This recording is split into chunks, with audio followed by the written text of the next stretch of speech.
Honeymoon का खून, प्यार, धोखा और मौत की कहानी। राजा और सोनम। इंदौर के एक सुंदर से मोहल्ले में रहने वाला वो जोड़ा जिसे देखकर लोग कहते थे, ये दोनों तो सच्चे प्यार की मिसाल हैं। सोनम एक हंसती मुस्कुराती लड़की थी जिसकी आंखों में सपने थे, और राजा एक शांत सुलझा हुआ लड़का जो अपनी पत्नी को दुनिया की सारी खुशियां देना चाहता था। शादी के कुछ दिन बाद ही दोनों मेघालय की हसीन वादियों में हनीमून पर निकल पड़े। सोनम ने राजा से कहा था, तुम्हारे साथ ये सफर मेरी जिंदगी की सबसे हसीन कहानी होगी। राजा मुस्कुराया, लेकिन किसे पता था कि ये हसीन सफर एक डरावने अंजाम की ओर जा रहा है।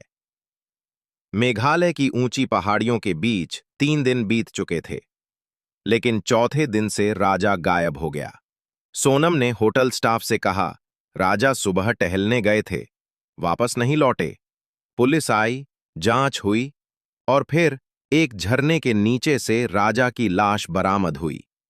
पूरे इलाके में सन्नाटा छा गया। पुलिस राजा की मां कैमरे के सामने रोते हुए बोलीं, हमने अपने बेटे को दुल्हन के साथ विदा किया था और अब वो लाश बनकर लौटा। ये हनीमून था या मौत का न्योता? पुलिस को शक हुआ। सीसीटीवी फुटेज खंगाले गए, सोनम की कॉल डिटेल्स निकलवाई गईं, और जो सामने आया उसने सबको चौंका दिया।